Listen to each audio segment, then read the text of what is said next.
The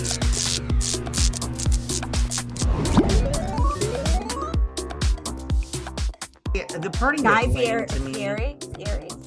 Fieri. This is the fun. Yeah. So they're trying to track him down. Mora's at the party. I just want to say, you are never allowed to pick the freaking theme for anything again. Okay. Albuquerque, fire truck. We're just yelling out words now? What's going on here?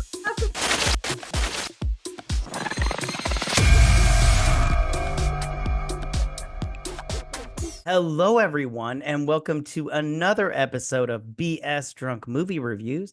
This is a weekly podcast, and we do upload the video version of this to our YouTube channel, so be sure to check us out there. My name is Matt, and as always, I'm being joined by my co-host and sister, Vetta. Hi, guys. Hi. And on this episode, we have a special guest, my friend Steven. Steve, how you doing? I'm doing fantastic, Matt. Thank you for having me on. Oh, well, nice to meet you both. Yeah, it's good to see you, dude. On this episode, we are going to be reviewing the so good movie Encino Man. It is certainly a movie. No one can say it's not a movie. Right on. Before we get started, though, we are going to ask the most important question of the night, and that is, what are you drinking? And Steve, since you're our guest, we'll start with you. So I'm at work. So I'm taking my lunch break to do this. So my heart says I work for a wonderful Mexican restaurant. I want to have a margarita. But later on, there's this wonderful grapefruit beer that I have at home that I'm going to crack open in honor of this podcast. I forget what it's called, but it's so good. Right on. Yeah. No, it's totally cool. We get it. We understand. Thank you for being with us on your work break. Like now I delighted. Now I feel bad. Okay. All right. So let's get started on this. Oh, Vetta, what are you drinking? I'm sorry. I apologize, Vetta. Who cares about you? I forgot how this show works. Huh? Go ahead. Tell me what you're drinking. I am drinking a mudslide because that pool looks like it's a mudslide. I have thoughts about the pool. We're going to talk about a lot of stuff. Okay, and I am drinking a vodka and soda water. Yeah, it's because it's low in calories. But I do have a backup, which is a Smirnoff Ice, the red, white, and berry. But this is a zero sugar one, and this is also 95 calories because I'm trying to lose weight. Anyways, but I don't want to give up drinking. Oh yeah, because you're so fat with your little triple chin. I have an addiction. Okay, leave me alone. All right, so we're talking about Encino Man. What is Encino Man? So California teen Dave Morgan is digging a pit for a pool in his backyard when he happens upon a caveman frozen in a block of ice. Aided by his goofy friend Stoney, love Stoney, Dave transports their discovery to his garage, where the Neanderthal thaws and is revived. When Dave and Stoney find him living and thoroughly bewildered caveman, they attempt to pass him off as a foreign exchange student named Link, resulting in many misadventures. Now, had you guys seen this movie before we started reviewing it? Stephen, had you seen it? No. So I knew of it. So I've been living in California for 6 months. I'm an actor. I just moved out here. And I moved to the valley where Encino is. So I had to cross the Encino city limits. And so I've been looking for affordable things to do in LA. So I've been Googling movies shot here and then going to see like the Back to the Future house, going to see, I was just on Venice Beach where a big part of Barbie was filmed. Nice. And so like I'm such a movie nerd. I love to see locations. And so Encino Man, like if I drive through Encino every day, I knew of the movie. And so that was kind of the desire to see it. And I'd heard people talk about how amazing it was. And I had never seen it until yesterday. And now I have seen it. It has been seen. It has been witnessed. I have been Encino'd. Gotcha. Well, we're glad that you have. Okay, so I don't know about you guys. I love this movie. I don't know about you guys. I just love it. I love this movie so much. It's mostly for Pauly Shore. He's just like the best. Okay. All right. So I can we just real quick talk about that beginning opening scene? I know we don't need to talk about it in order, but I want to talk about this opening scene. So they're cave people, you know, living their best life possible. And there's an I did like how he covered her up with his furs and tried to start the fire, but then there's an avalanche of some sort in their little cave, right? A cave in, if you will. And I don't know about you guys. I was confused because he didn't go to his missus. He just put out his hand. It was like, and everything. And she did the same thing. And I was like, is that what you do in an emergency? You just reach out for your loved one instead of actually doing something? Right. If they each would have just taken one step forward, they could have touched hands and been fine. So imagine if they just, 5 steps. Yeah. And maybe been frozen and cryologically frozen together and then thawed out in a garage together. Yeah, let's talk about that for a minute because we find so many woolly mammoths, these days alive once they're defrosted. Yeah. So okay, since Vetta, you had mentioned the pool, I would like to talk about it if Steven, if you're cool with that. Go for it. So I don't know about you guys, but I've never dug my own pool and everything. But no, right? It didn't look like, it just looked like a hole to me, a real crappy hole and an uneven hole at that and everything. And then later on in the movie, at the very end, when he has the wicked party after prom, they're just swimming in muddy water. And I'm all like, what's going on? And I wrote this down. Are his parents okay? How are they okay with this? No, because don't you remember, like, they weren't going to pay for a pool and he had to dig it, I think is what it was. He talks to his sister about it. And I go, he's using a wheelbarrow and a shovel. There are way better ways to dig a giant hole. Yeah. I think that part of what I think, so as a filmmaker, you want to bring the audience into the ordinary world, right? So like the Shire or the hospital in The Walking Dead, like your first image builds your world. And so the first image we had was the cave people. So you get the given circumstances of the cave people. Mm-hmm. And so then you have the ordinary world of the Sean Astin character, who looked so bored in this movie. When I was researching this movie, he didn't want to make it. He was broke, so he had to make it. But Sean Astin did not want to be a part of this. And he looks so, like, his acting is so bad that it's evident to me how little, because Brendan Fraser is so amazing. He's so committed. And as acting, we talk about full commitment to the given circumstances. You can't halfway commit to a character, or it's just bad acting. And Sean Astin is halfway committed. It's so sad to watch because he didn't want to be there.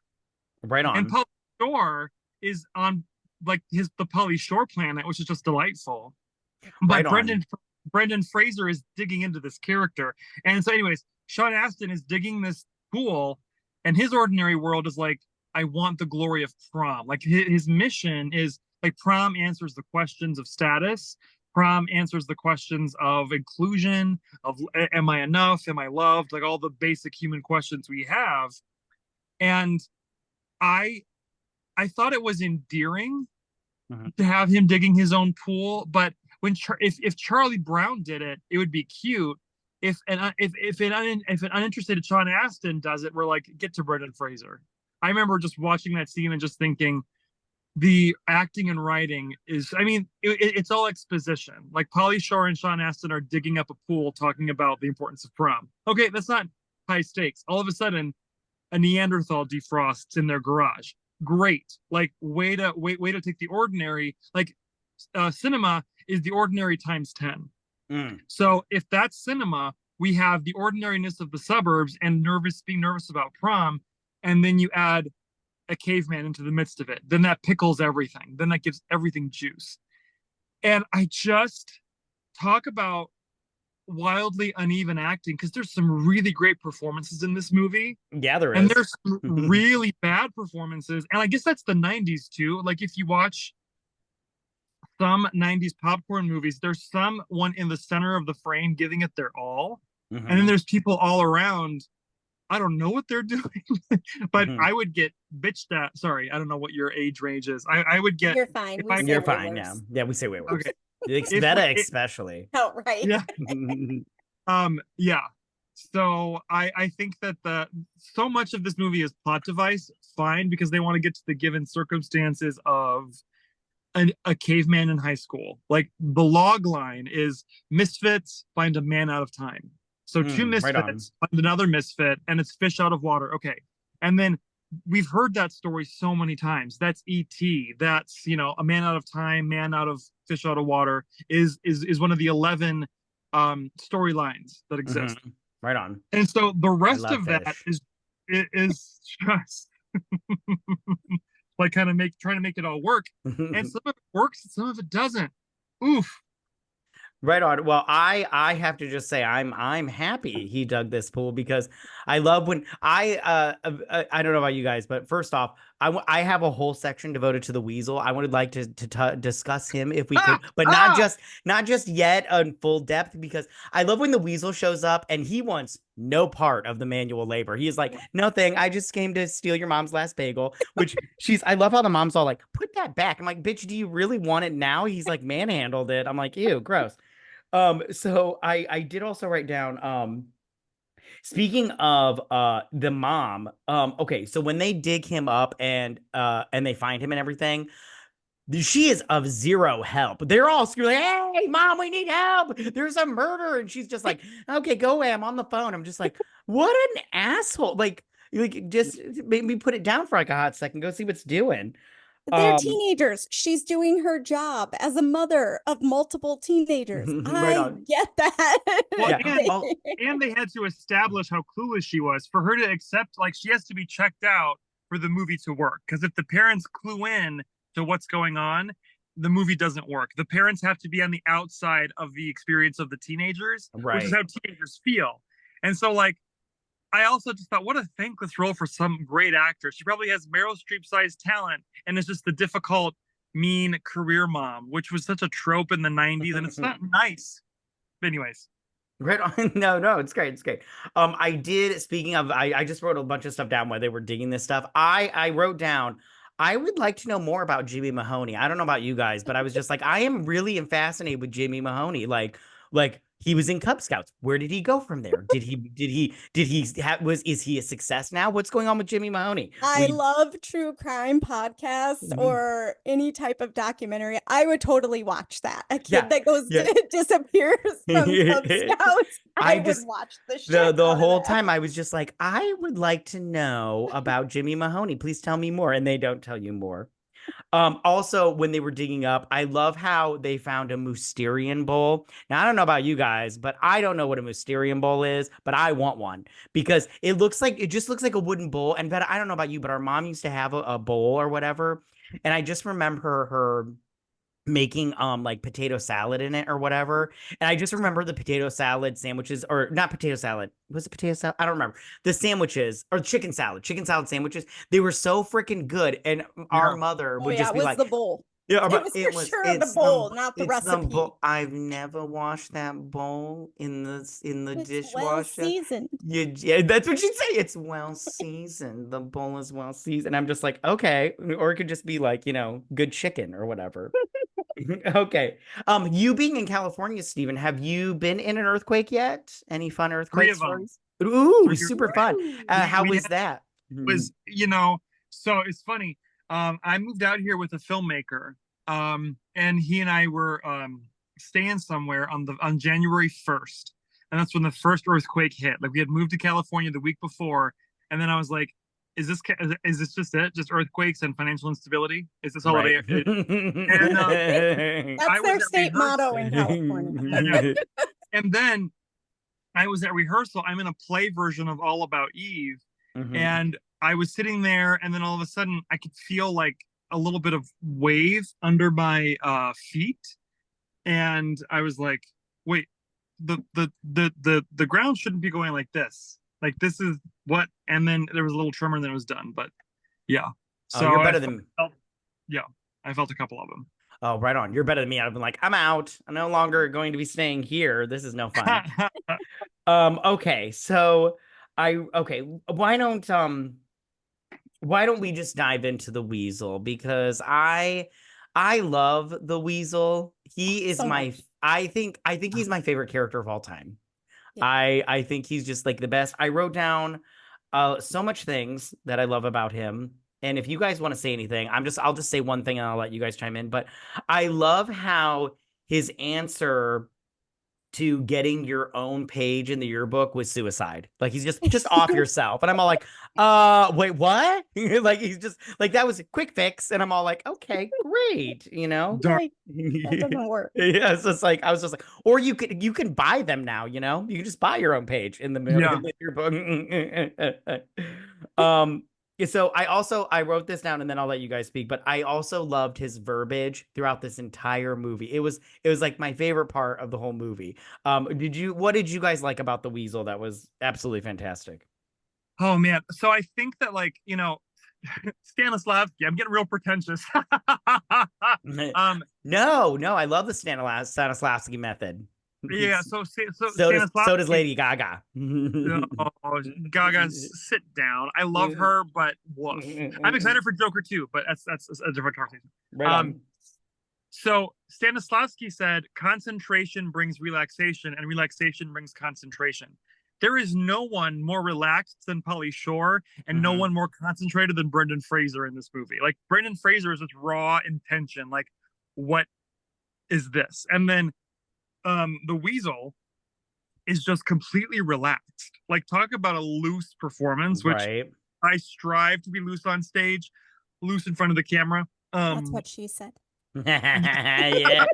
And then I banged her. I like it here. Please have me back. I hope I don't mess all this up. But that was I like her. Timing. So I think so.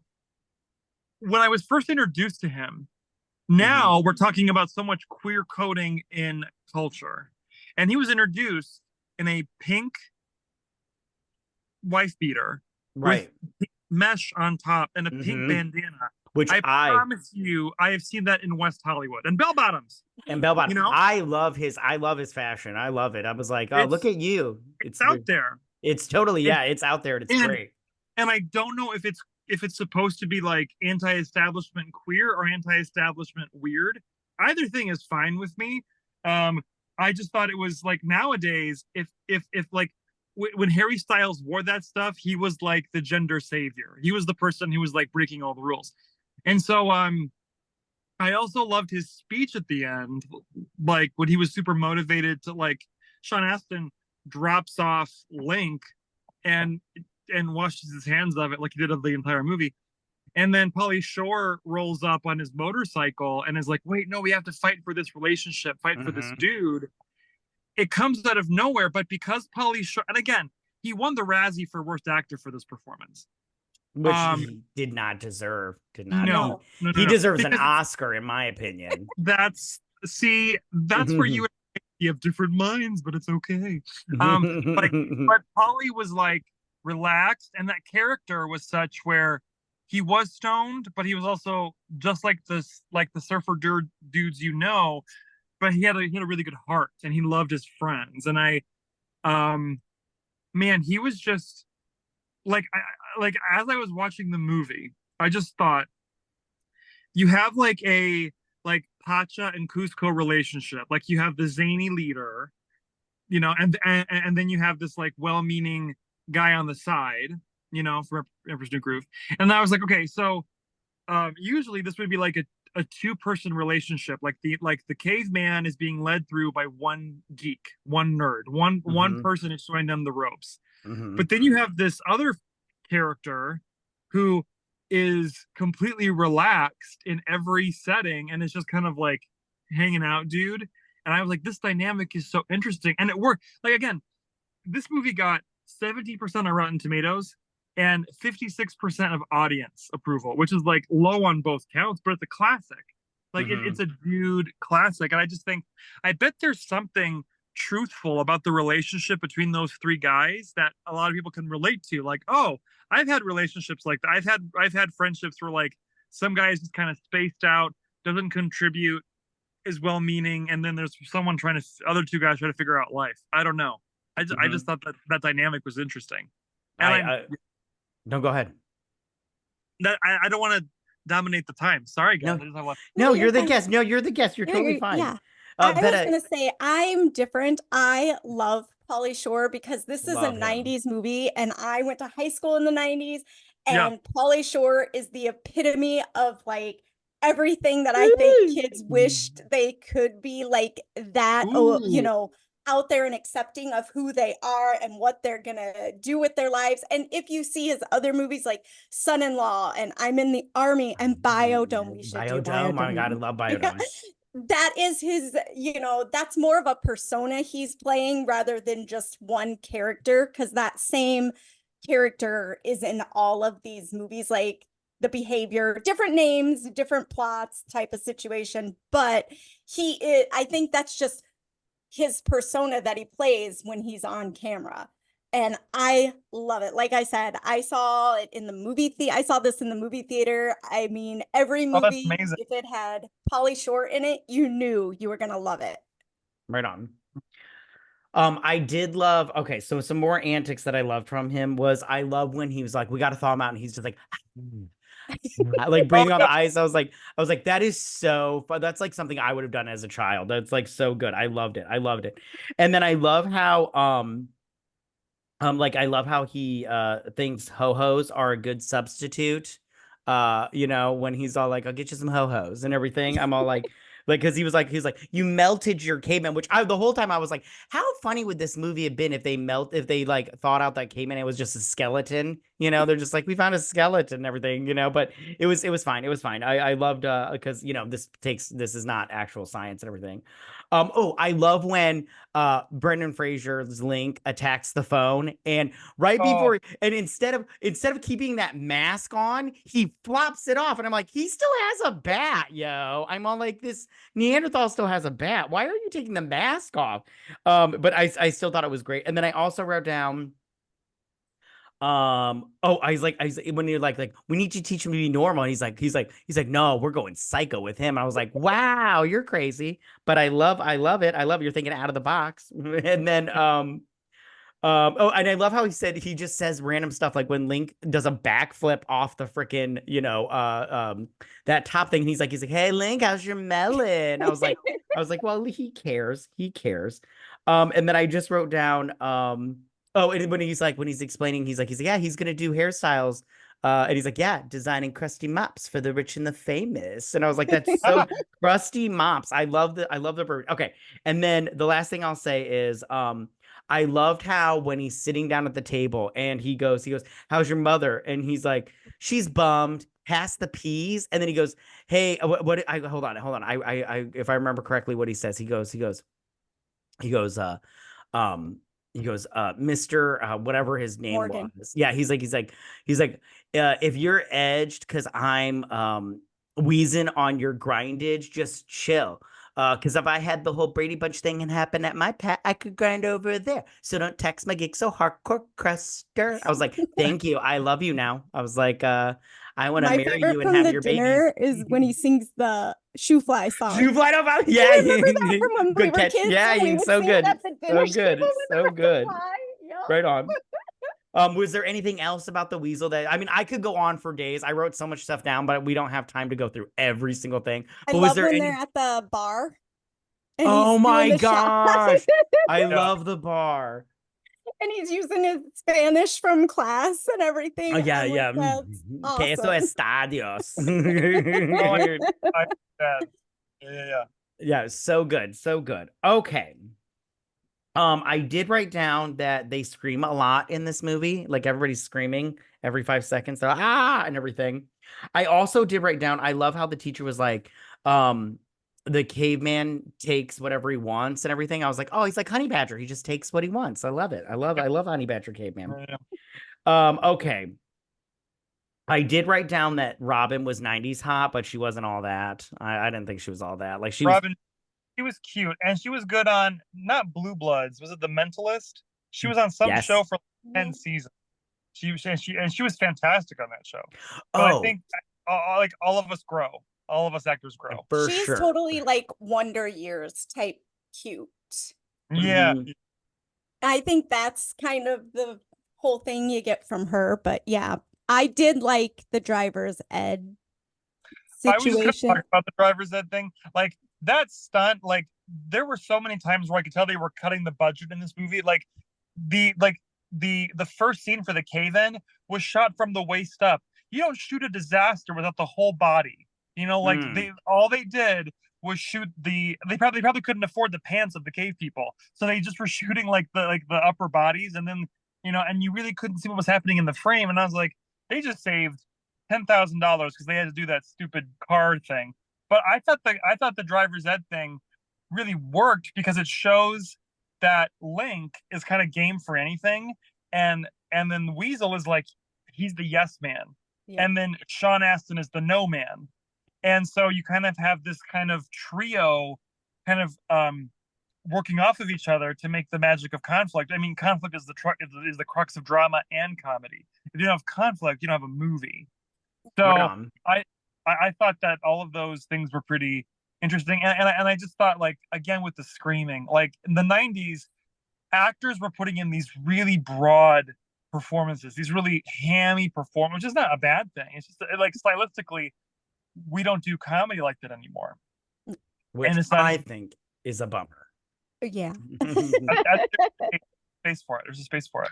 Some people think that superhero movies have taken the broad comedy or broad like fantastical thing, and I'm like, no, like, I don't know, but yeah.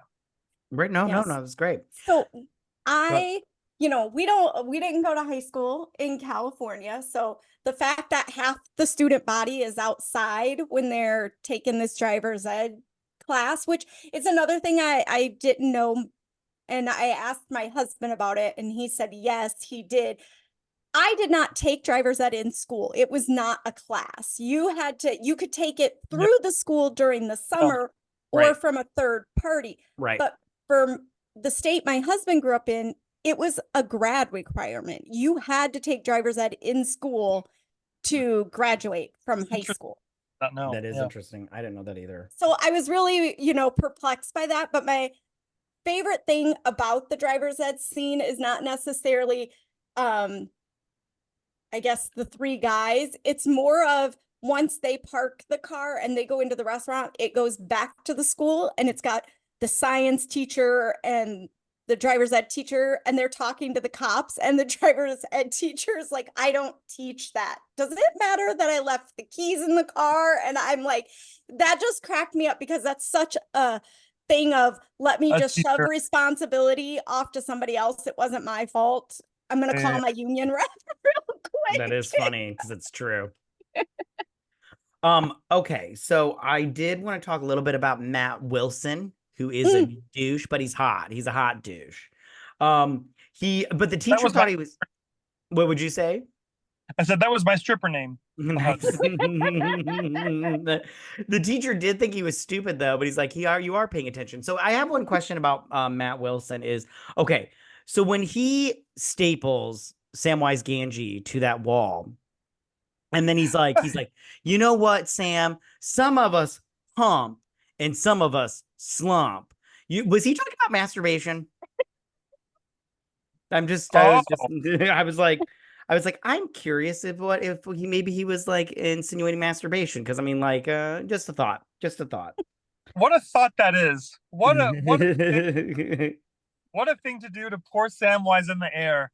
Staple him and humping or slumping. I don't want to be stapled to anything. Right on, exactly. And then I did want to say, okay, so Robin, right? So he's wanted Robin, right? And then Weasel is all like, listen, Rudy, you could have had her before freshman year. And he's like, she hadn't hit babehood yet. And I'm all like, you know what, Rudy?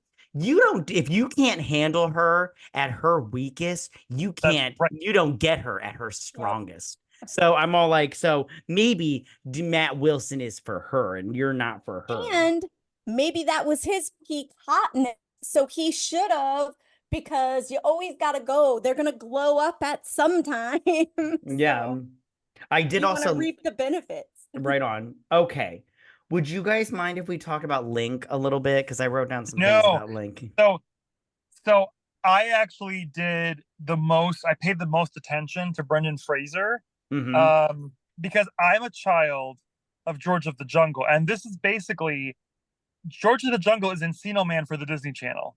That's what it is. Like, it's taking a character who doesn't speak English, who has primitive habits, and putting him in a different cultural context. So it's pretty brilliant casting. And Brendan Fraser plays two very different characters. I was introduced to him in cinemas as George of the Jungle and the Mummy, you know? Yeah. And then he did Crash to get an Oscar, and then his Oscar came 20 years later. But I think it's interesting that, like, Brendan, like, Pauly Shore turned down the role of Link. He was offered the role of Link, he turned it down. And they created Weasel for him. And I think that he would have been like a wide-eyed surfer dude, but Brendan Fraser is so, like, next to Sean. And by the way, I think Sean Astin should have been nominated for Lord of the Rings. I think Sean Astin is a genius. His mom, Patty Duke, has an Oscar, Emmy, and a Tony. Like, his mom, Sean Astin's mom, is a Triple Crown winner. However, he's so unmotivated in this, and Brendan Fraser is really having a breakout. And, like, it's so, I can't explain it as an actor, but when you're by yourself, it is so hard to hold the camera and the lens without being like without any dialogue, with only actions, and you're the only thing on screen. That is so hard to do. And Brendan Fraser is alone for his first 10 minutes of screen time. He wakes up by himself, he goes into the room, he drinks the water out of the gutter, you know, and he's fascinating. And then he attacks the trash truck, and you can't really, you know, but, like, he is captivating and hilarious and tragic by himself. And I'm like, damn, that is, and he has these big wide eyes and this, like, mud-caked face. And so it's, you know, it's almost uncomfortable. He's so vulnerable. As I was watching him, I was like, this guy was really going places. And when people talk about his Oscar, and they're like, well, we knew he was great since Encino Man. I had seen clips of Encino Man, but it was Brendan Fraser dancing at prom, not Brendan Fraser waking up. You know? Right on. And so Brendan takes a really gruff and unpolished thing, and then he becomes a kind of Neanderthal party animal, and his body language changes, his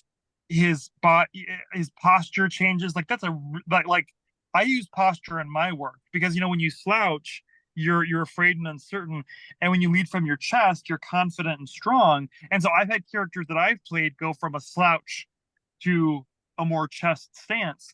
And Brendan Fraser just does that seamlessly, from a curved caveman to a smooth, tall standing party dude. And it's like, that's impressive. And I was like, this mofo is acting in this Rotten Tomatoes movie. One of my biggest pet peeves that happens in every alien movie, it happens in every superhero movie, it happens in every zombie movie. So you know the scene when the pod cracks open and there's a little alien, and then it twitters, and then it reaches, and then it grabs the astronaut, you know? That the first time you meet a zombie, it's like, oh, is it bad? Oh, it's slow moving. And then it turns around slowly, and then it's a zombie, you know? When you meet something otherworldly in media, the first time you meet it, it takes 10 minutes. The second time, it takes 2 seconds. Like, when you meet the ice spider in Mandalorian, it kind of comes up to Grogu, but then 5 minutes later, they're all just like, you know. So we met Encino Man, and we saw him thawing, and we saw him take a bath, and then we meet Encino Woman in the last 90 seconds, and she has the same trajectory in a tenth of the time, and then she is comfortable in man's world in the suburbs and in the bathtub, and I was like, she gets all the same results with none of the journey of the other character. Right on. Because so that trope of, like, the first thing we meet takes forever, the second thing of the same kind we meet has the same evolution in none of the time. Oh, it drives me nuts. But I know it's filmmaking. You have to introduce the thing before you just, like, snap the thing. But anyways, and there was an Encino Woman sequel, and Katherine Heigl is in it. Oh, and I'm just like, well, we know what we're reviewing when you come back. Okay, so I wrote, you have brought up the I love when he comes out. Well, I didn't love it. He's covered in that uterine goulab, whatever that was. It was gross, but Play. whatever. He just paints the whole house. He makes that house his own. He's got cave draw. He is an artiste of a different kind or whatnot. I did like when they did give him a bath, though. You can't just throw everything under your kitchen sink. I think I saw Windex in there. I'm like, you can't get that in your eyes. They poured Listerine into the tub. Yeah. I'm like, yeah, that's not where that goes. That's gonna burn something not nice. Yeah, I was like, he didn't melt with the thawing, but he might melt here in this bathtub. I think you would have been better if you like threw some lye in there or whatnot, because you guys are just like, you're just throwing everything. Okay.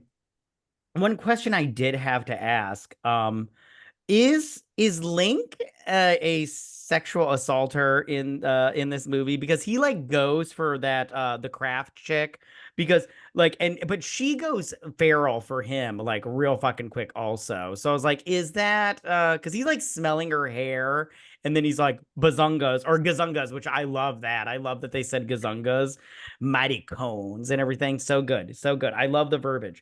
Do you think he's a sexual assaulter, or do you think she was like, no, I want you to take me, barbarian?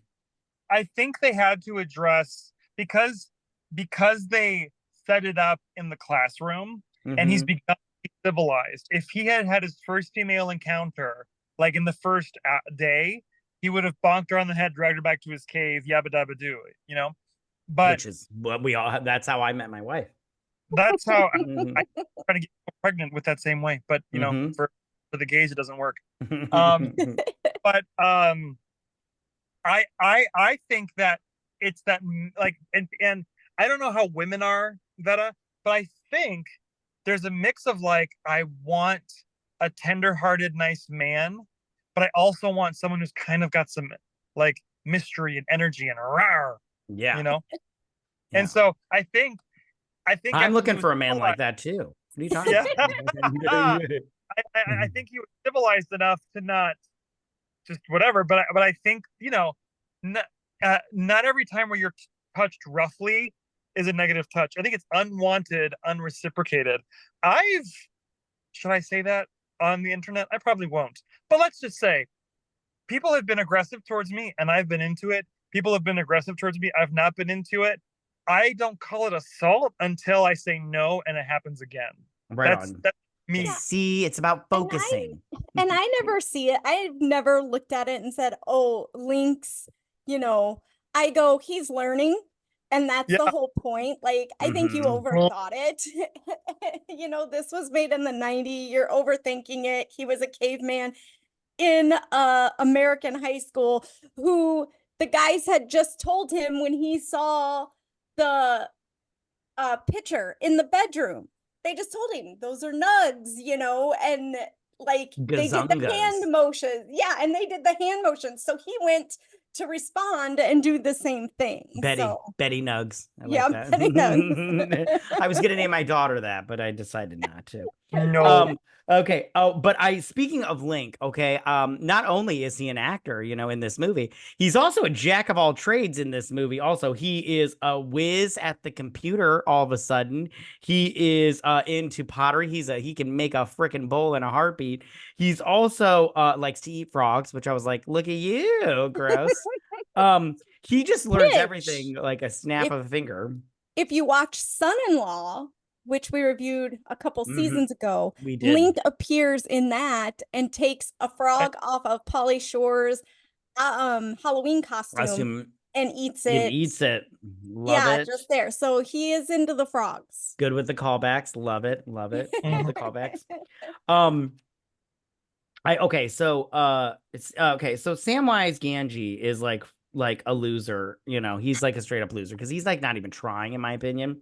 But I love how Samwise thinks that they're going to be on Letterman because they found a caveman. Like, if you said this is a caveman, I'd be like, what's her face? Robin. I'd be like, I can't handle a caveman right now. I've got, you know, I'd love to handle your caveman situation, but I'm just going to keep living my life. You know what I'm saying?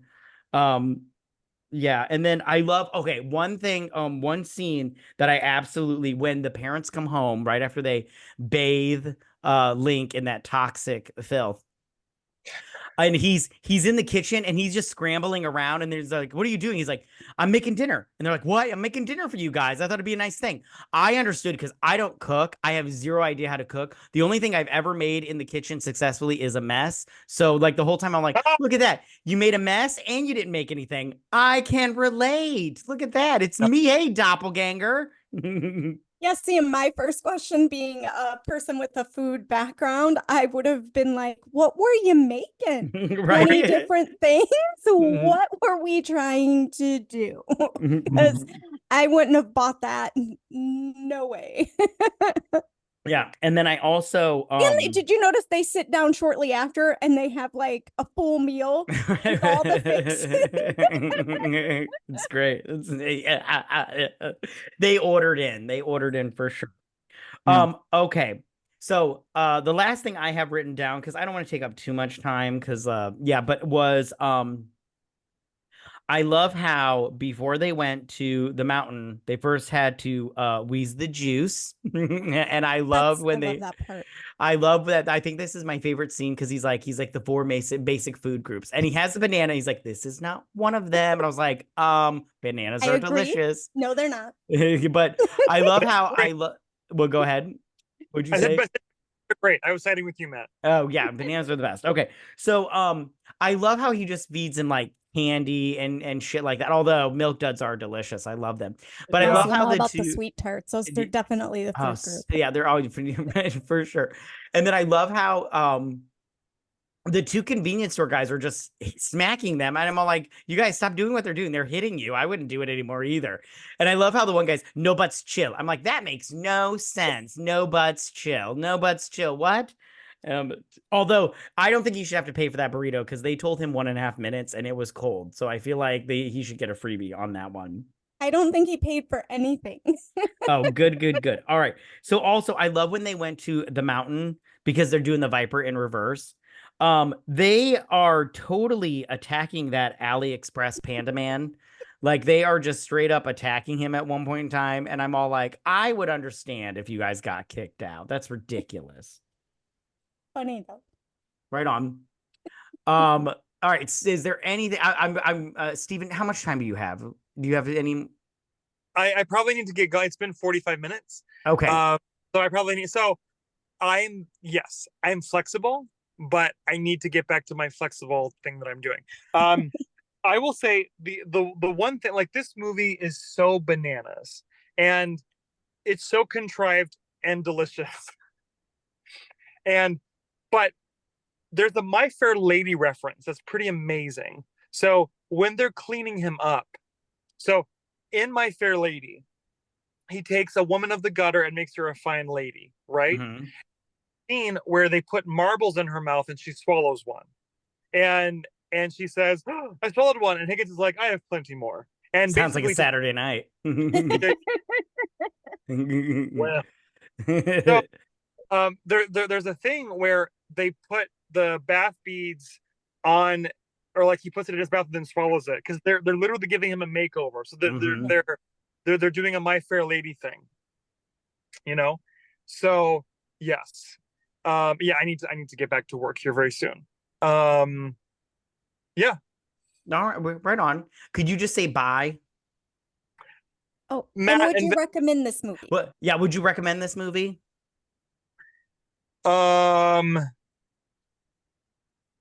I would say if you are a fan of like if you like Dennis the Menace and Hook and great slapstick family movies and dude movies from the 90s, it's for you. And if you are someone who, like myself, loved Brendan Fraser's career Oscar, look at more than just like Crash and The Mummy, you know, like as far as what Brendan. This is a great introduction. I mean, there's school ties too. Yeah, it's a good one. It's a good one. I don't know that I wouldn't watch it with my family, but let me think. Yeah, that's a tough one. I think it's really the taste is specific. Right on. Okay. All right. Well, thanks, man, for showing up. Thanks for taking your break with us. Right on. No problem. No problem. Mhm. Yeah, yeah. Right on. All right. Okay. Thank you so much, you guys, for listening to us. Make sure to follow us on Twitter at BS Drunk Pods to stay updated. If you listen to us on Apple Podcasts or Spotify, please give us a 5-star review. It would really help us out a lot, and we really appreciate it. We'll also be posting the video version of this to our YouTube channel, so be sure to subscribe and check us out there at YouTube BS Drunk Movie Reviews. Also, we've started a Patreon, and there are plenty of different levels to suit whatever your interests are and everything, and the link will be in the description down below. But please, you guys, don't forget the most important thing of tonight, and that is to drink, recap, review, and repeat. Bye, you guys. Bye, everybody. Bye, everyone.